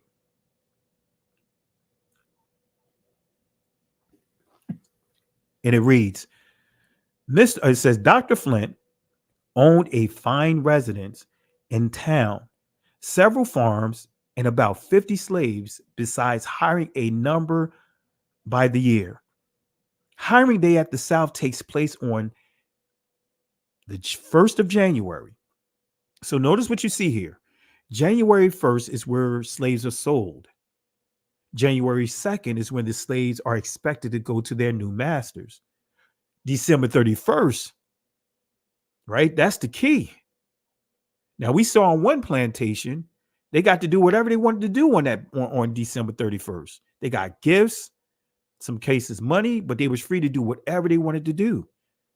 And what happened? Our ancestors, many of them would assemble themselves and prepare, what could be their last goodbyes to one another. Because January 1st, slave owner in the red, he sells them. So December 31st could be the very last time that they get to see their loved ones. So hiring day at the South takes place on the 1st of January. On the 2nd, and it says on the 2nd of the worst day of January, the slaves are expected to go to their new masters on a farm they worked until the corn and cotton are laid. They then have 2 holidays. Some masters give them a good dinner under the trees. This is over, right? It says they work until Christmas Eve. So it's saying here, this is the good masters. They have dinner for their slaves. They sit by the Christmas tree or under the Christmas tree. And it says here, this over, they worked until Christmas Eve. If no heavy charges are brought against them, they are given 4 or 5 holidays, whichever the master or overseer may think proper. Then comes New Year's Eve, and they gather together their little alls, or more properly speaking, their little nothings, and wait anxiously for the dawning day. So this is telling you here, on this particular plantation, it says on New Year's Eve, the slaves gathered together their little alls, or more importantly, or more properly speaking, their little nothings. In other words, their children, everyone would get together and wait anxiously, not from a positive perspective, but they will be nervous. Can you imagine the anxiety that's going on? For the dawning of day, at the appointed hours, the grounds are thronged with men, women, and children, waiting like criminals to hear their doom pronounced. Come on, family. And a handful want to argue about and insult us about New Year's. You're talking about New Year's, and we're talking about history. You're talking about New Year's, and we're giving you the facts about what happened to our ancestors. And while we come together, not to forget what happened to our ancestors, but many want to talk about that and bring up terms like churchianity and all kinds of stuff. Because, I had a comment of someone say churchianity. I had to delete it. At the appointed hour, the grounds are thronged with men, women, and children, waiting like criminals to hear their doom pronounced. The slave is sure to know who is the most humane or cruel master. So on January 1st, now here it is. They in this area, right? You guys been to the courthouse. You guys seen how how hectic that day could be when you having hearings and all? This is amplified at least 1,000 times than what you would see at the courthouse or some of the things you guys experience.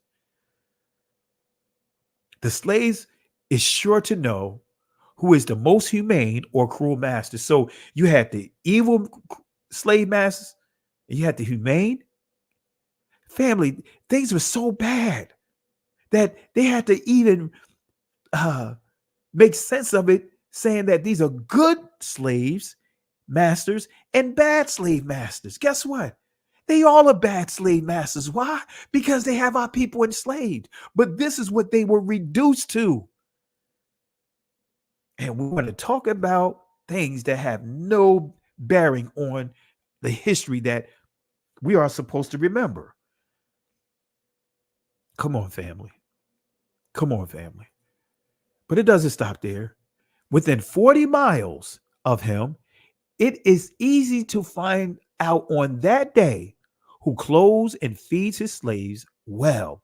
For he is surrounded by a crowd begging, please, master, hire me this day. So once you get within 40 miles, this good master get within 40 miles of the area. The slave blocks. Our ancestors would be pleading, crowding around him, begging, please, master, hire me this day or hire me this year. I will work very hard, master. Oh, come on, family. This should bring tears to your eyes. Please, master, hire me this year. I will work very hard, master. But look at what the word master means. A burden, an utterance, chiefly a doom, burden. And that's what they would call these slave owners, master. That's a Hebrew word. A burden. Come on, family. So let me give you another testimony within this book. This thing right here, man, is so bad here. All of this is bad. But can you imagine? I want the mothers that are watching this right now. The mothers that are watching this right now. And I'm going to read this testimony. And I want you guys to think about what would you do if you was in this position? How would you react if you were in this position?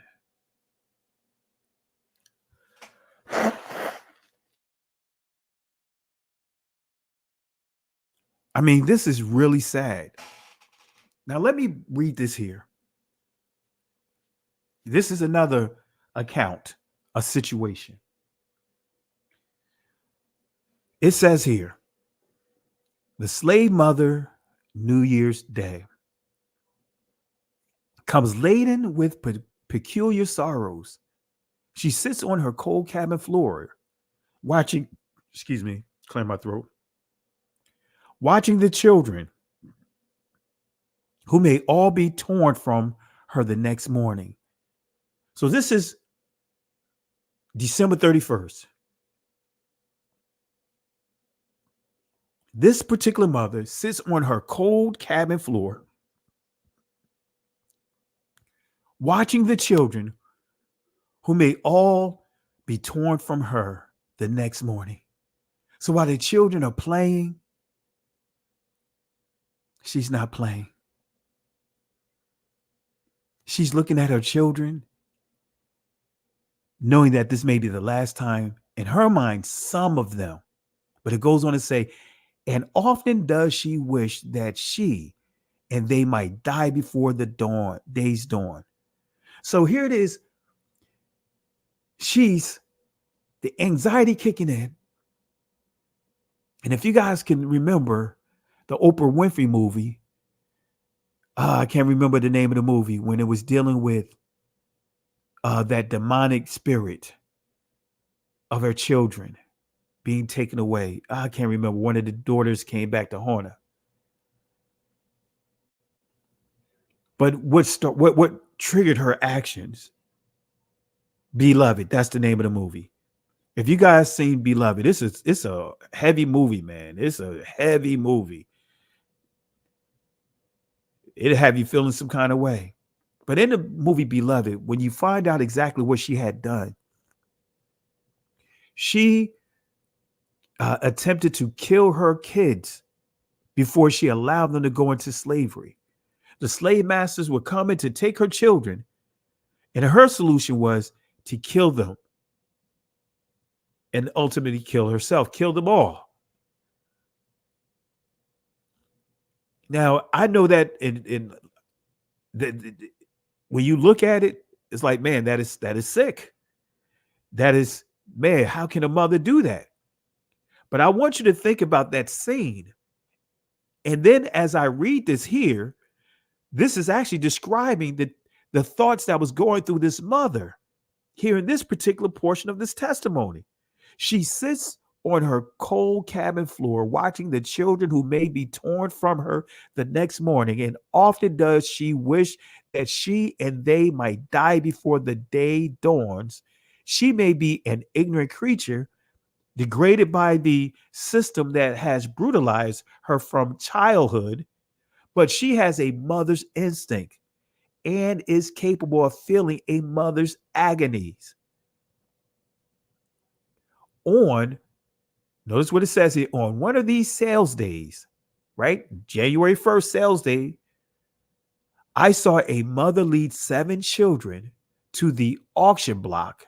She knew that some of them would be taken from her, but they took all. Wait a minute. A mother had 7 of her children. She has 7 children. And then she goes out here. She already made up in her mind that some of them were going to be sold. But instead of some of them, all of her children were sold. Come on, family. Can you imagine that, family?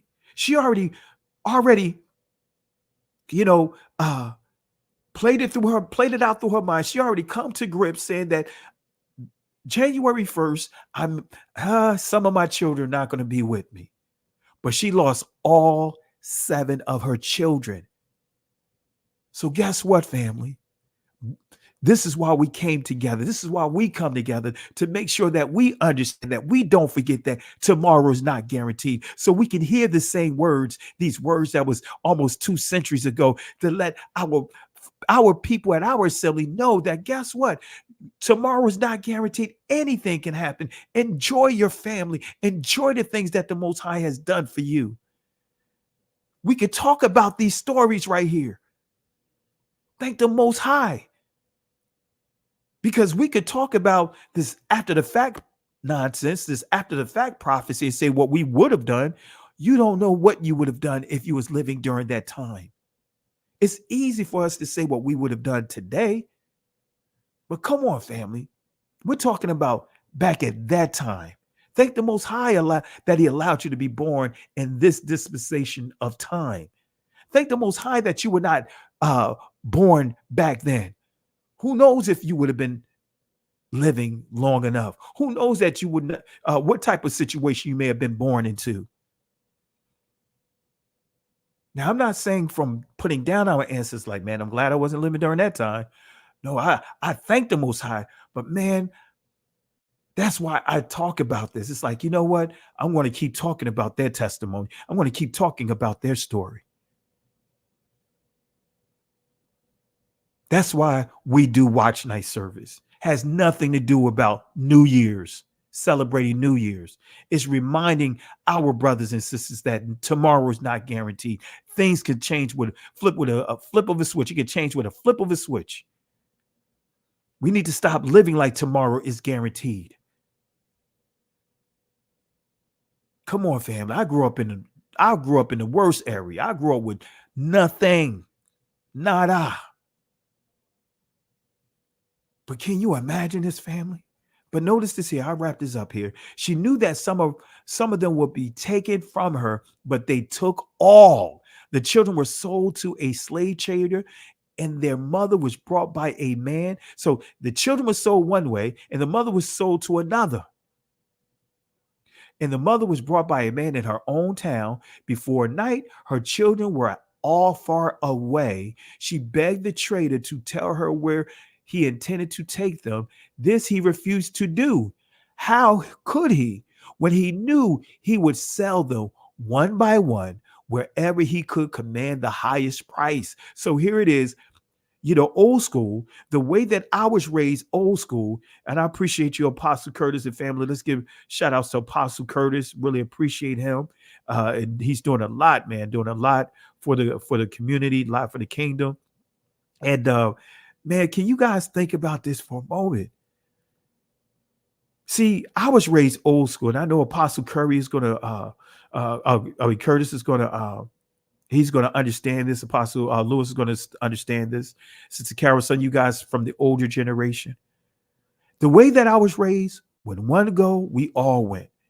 If one went outside, we all went outside, unless one of us was on punishment. If one fought, we all fought. That was always something that was reiterated to us. That no matter what, if one wanted to go somewhere, we all went somewhere with that person. One went to the movies, we all went to the movies.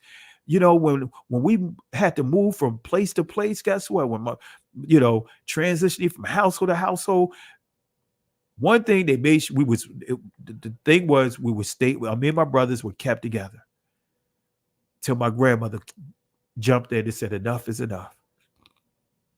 We was moving from Detroit. We was moving from different areas to different areas, being sent to different family members' homes, the whole nine. I can tell you some stories. My grandmother said, "Nah, I'm taking my grandbabies. Give me my grandbabies," to make sure we all stayed together. So here it is. This mother wanted her children together. And the slave trader knew he was going to sell each and every one of her children to different buyers. So parents, you're able to, or this watch night, and even on this day, lay hands on your children. You need to thank the Most High. You need to bless the Most High for allowing you to see another day. Thank the Most High for knowing how safe your children are right now. That they don't have to go through what you had to go through. That they don't have to go through what the previous generations, our ancestors had to go through. I'm going to drop the link inside the comment section real quick for Sister Carol, Apostle Curtis, if you want to jump in, and as well as my buddy Jay Heisel. I'm going to drop the link here if anybody want to jump on real quick. Let's be respectful with the comments. If any others outside of the names that I mentioned want to jump on and share your thoughts, the link is inside the comment section. And again, let's be respectful with our comments, and I just thank the Most High for his goodness and his mercy, family.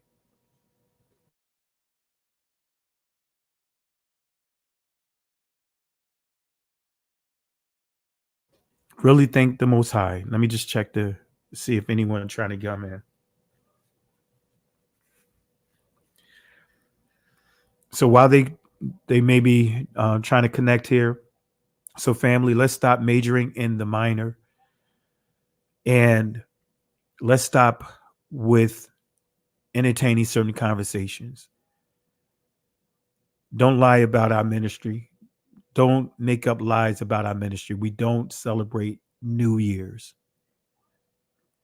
We come together to remember our lost ancestors on watch night. And when it comes to garments, don't come to our chat. You could create your own channels. You can create your own platforms, but don't come to our platform posting craziness about the women, what women should wear and what they should not wear. Come on, family. Yeah, family. My throat as well just started acting up a couple of hours ago. Let me check something here, Apostle. I'm not sure why it's showing that you're blocked, but let me see something here. Bear with me 1 second.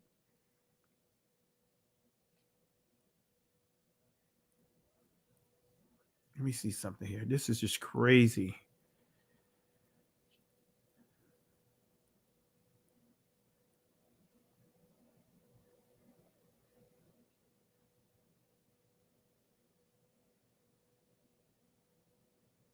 I'm not sure. Let me see here. I'm trying to go to the back office here. Let me see here. Because I'm not sure why you are showing blocked here.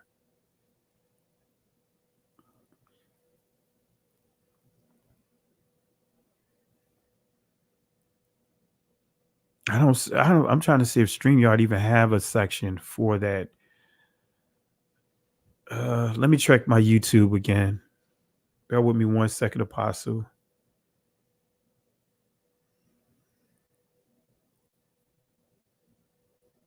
All right, let me check my YouTube because I don't see you blocked here on my end. And that's YouTube trying to interfere. All right, let's go to the back channel here. Because you're a moderator. How can a moderator be blocked? Let me see something here.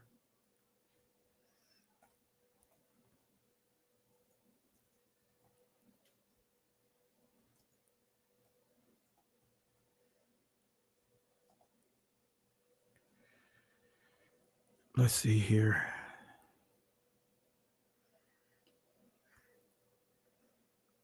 I'm just looking at something here.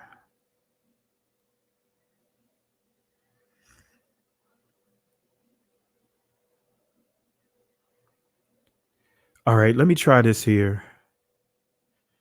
Let me see if this works. All right, let me try this here, Apostle, and then try it again. Let's see here.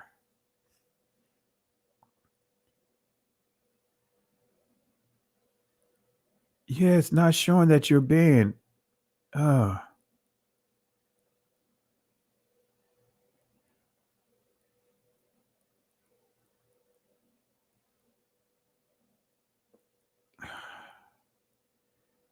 Yeah, Apostle, I'm not sure here. Let me try. I'm looking at some instructions here.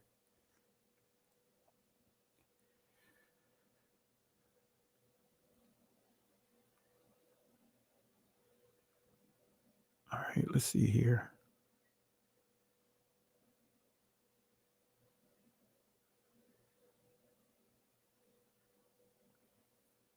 Where's that at? Let's see, can enter the studios, click settings. All right, let me try this here, Apostle. Let me see here. Enter the studio. Where is settings? All right, settings.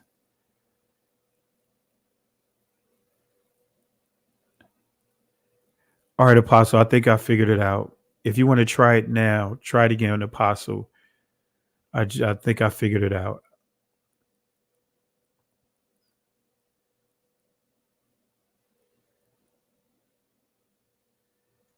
All right. That's right, Lion Pride. That's thing that we have to come to grips. Thank you, Pastor. Now I get it. We must never forget by teaching our people. Family, and that's what we're supposed to do. We're supposed to teach our people. We're supposed to teach our people. All right. And Apostle, I got you. I was able to do something in StreamYard. So you should be fine. You should be able to connect now. So you may have to refresh your browser, jump out and jump back in. You should be fine now. All right. So I want to thank, start with Apostle. Matter of fact, let me do something here. Why is it? All right, let's do this here.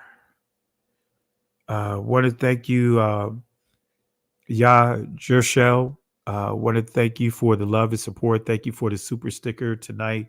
And family, let's show Jershel or Jershel let's show her some love tonight for the contributions. Thank you for the love and support. Really appreciate it again. There we go. I think it worked. All right. All right, Apostle, you have the floor. Okay, shalom, shalom. Can you hear me, Pastor Kelly? Yes, sir. Okay, great. Whatever you did, fixed it. It let me in. So thanks to the Most High. Pastor Kelly, I just want to say we love you. We thank the Father for you. You are one of the greatest teachers I have ever heard in going on 46 years of ministry. And you have been a blessing out here in the awakening. And I stand with you 100%. My wife stand with you. Our ministry stand with you. I love your teaching. Keep doing what you're doing. Hallelujah. Oh, I appreciate it, Apostle, and thank you for the love and support. And you know how we talk all the time, and we said we in this walk together. And I just really appreciate the words of encouragement. And you know, we both know the challenges that we both have to deal with in this awakening on a regular basis, and a lot of it comes from um, things that are happening internally versus outside. You know, some of the conversations that we probably never thought that we'd have to deal with once we transition over to this side of the Jordan, so to speak. So I really appreciate it, Apostle. And I just wanted to do a simple teaching, kind of knock down some of the stuff that, and I'm sure you probably had to deal with it as well, whether it's wearing pants, well, whether it's about your beard, whether it's about the clothes that you wear. It's like, come on, guys, you know, let's stop it. You know, I mean, it's not that serious to where as though we start being so standoffish, rude, and disrespectful to one another. And that's Yes, what sir. Paul was saying in Romans chapter 14, pretty much telling us it's not that deep. Yes, sir. It's really not that deep, and you're completely right. And you know, Paul made it clear. He said they desire to be teachers of the law, understanding neither what they say nor whereof they affirm. It's a lot of things they out here trying to teach, and they don't have a clue what these scriptures really saying. And so I just thank the Father again for having someone like yourself out here bringing correction in the love of God and the Most High, and just teaching the saints properly. And I'm telling you, you have done an outstanding job. And I'm so excited about your channel because it looked like you're going to about 52,000. So I want to say to everybody, keep up the good work. Oh, it's nothing but the Most High, nothing but the Most High. And I just believe in that principle. The more they try to oppress you, you know, like remember what's that, Exodus chapter 1? The more that they tried to oppress and suppress the Israelites, they grew. And I just believe that the Most High would take all the negative things that people may have tried to say about us and just use that to grow us. I mean, look how quick your channel has grown, you know, Amen. and that's just living proof that no matter what people may try to do, if you're in the right standings with the Most High, you're going to grow no matter what. There's nothing that they could do to stop this train now that it's in motion. And I was still surprised, excuse me, at how quick the channel grew. I mean, I'm just still at a loss of words in spite of all the negative and the things that YouTube was doing to try to suppress this channel. I'm thankful for you. Thankful for everyone that's tuning in tonight and all those that have been supporting us over the years. Really appreciate you guys. Yes, well, I just wanted to come on just for a few minutes and tell you I just enjoy what you're doing. And I was looking at the broadcast last night. I love your watch night service. I loved it. And I was under the weather myself, and I took some NyQuil and fell asleep towards the end. But I'm going to go back and finish watching it. But you did an outstanding job, as always. And so, again, I just want to say thank you. I want to say thanks to all of those in the chat that support you. Sister Kara has been a blessing to many. Jay Highstar, so many more. And we just thank the Father for the good people in the awakening that doing this thing right. So I just want to say we love you and we got your back, Pastor Kelly. Well, appreciate it, Apostle. And I tell you, I think that I was holding the baby early, and I think the baby may have given me the sniffles, man. You know how it goes. We had someone come over to our home, and all of a sudden, it's like, man, just over the past couple of hours, I started getting the sniffles. So I'm gonna drink me some tea. Excuse me, and take it down. You know how that goes. Oh But yeah. yeah, just over the past couple of hours, I just started getting the sniffles. So, and now I'm just starting to sneeze now. So yeah, I'm about to take it down. But really appreciate it, Apostle. Tell the people about your channel. Tell them how to contact you for those that want to subscribe to your channel, and for those that may be in your area. Just go ahead and give them the information on how to reach you. Yeah, we in Baton Rouge, Louisiana, and our channel can be found under Apostle Curtis Lewis. I spell Lewis Louis. I don't necessarily have the channel. I'll put it in the chat in a few minutes, but I don't have it with me right now.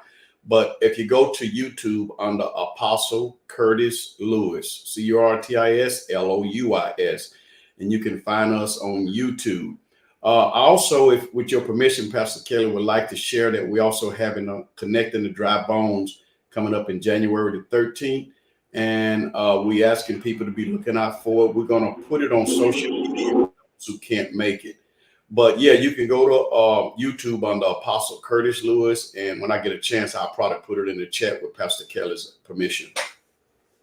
I'm on, and look forward to it. I'm gonna try to see if I can make it out there for that conference. But really appreciate you, Apostle, and thank the Most High for you. And he's doing some great stuff, man. I mean, just the testimony. And I'm not gonna let the cat out the bag, but the thing that we're working on. But he's doing some great stuff, and really appreciate you. Any final words you want to give to the people? Well, like I said, we love you. We appreciate your family, and we've met personally, and we're good friends. We talk all the time, and ain't nothing gonna change that. And keep doing what you're doing, and blessings to everyone. Man, appreciate you, Apostle. Love you. And real quick, I see someone else had jumped in here. I'm gonna take this last call, and I'm gonna call it a wrap. I'm gonna do like you did. I'm gonna drink me some hot tea, the hot toddy. You know what I mean? And just kind of binge on some vitamin C and some honey, and then knock this, get my throat straight. But really appreciate you, Apostle. And we'll be, I'll reach out to you offline for sure. All right, shalom. We'll talk to you later. All right. Love you, Apostle. Appreciate you. All right. Her morning glow. Peace and blessings to you. Hey family, how you doing? The Most High is so good. I'm just now coming into this season of awareness of who I am and where I'm coming from, and I really don't know where to start, actually. I'm almost 50, and I've grown up feeling certain type of way, like something wasn't right. I don't belong in this system, and I came across your feed because a lot of other Israelite sites where I didn't feel too comfortable, but I felt comfortable and at home with your site, and I'm trying to figure out where do I go from here? How do I start to becoming more aware and more connected with my Hebrew ancestors and spread the word? The first thing I would say is, and I say this over and over again, start with reading the book of Genesis. You know what I mean? Just read the book of Genesis, like really get the understanding of it.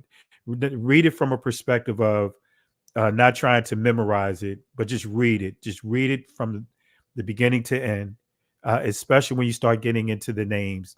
Such and such begat this person and so forth. That's going to help you tremendously. And I do have a section here, a playlist titled Foundational Lessons. And there's some great lessons there that gives a lot of sources that will help you as you start out, and, that you don't have to go looking for, because I did some videos that really lay out how to really navigate through this truth, this walk. And if you have any questions as well, my contact information is in the ticker. Excuse me. I just cleared my throat, had to sneeze. But my contact information is in the ticker that's below. But again, I just want to just say again, start with the book of Genesis. And I would say be careful about the different platforms, because there's so many different channels that are saying that they are teaching this truth, but they have a lot of questionable things that they are teaching that can confuse you. So kind of like the thing to be careful of is eating off of so many different tables. Just hone in on someone that you trust, and then just go from there. Now, if you don't mind me asking, what location, where are you located at, if you don't mind me asking? I am in Texas. What part of Texas? Because I know I'm in Fort Worth right now, but I'm from East Texas, Tyler area. But right now I'm in the Fort Worth area. Okay, because I know Apostle Curtis has a ministry down in the Houston area. I do know that my cousin Bishop Brown with Boom Church, he has a ministry down in the Texas area. So offline, shoot me your information, and what I'll do is I'll forward you where they're located at, and that way we could definitely put you in contact with a ministry down in your area. Well, thank you so much. I appreciate it, and I look forward to all the rest of your videos and in ways to better grow in this walk. So I love everybody, and thank you. Armand, and again, go to the playlist, but also we also have a channel called We Woke Now Extended, and that's where I do all the Shabbat teachings for us. The sermons are there, but start with that playlist, that We Woke Foundational playlist. Is so many nuggets within that playlist. Yeah, I've been watching them. It's very educational, very enlightening, and I'm hungry right now. I'm hungry, and I'm ready to eat. So, yes. Stay in contact with us, and maybe we can, if you don't have an assembly by then, when our feast days come around, maybe we could work on getting you out here for our feast day coming up, the Passover. That sounds great. All right, but thank you, sis. I'm trying to hold it together. I can barely keep my sinuses from draining. But I really appreciate you jumping on, and welcome to the family. Welcome to this side of the Jordan. And we look forward to helping you get clearer understanding with certain things that you may have questions about. And again, feel free, if you have any questions, just let us know. Okay. Okay. Roger. All that. right. Love you, sis. Appreciate you. Have a great night.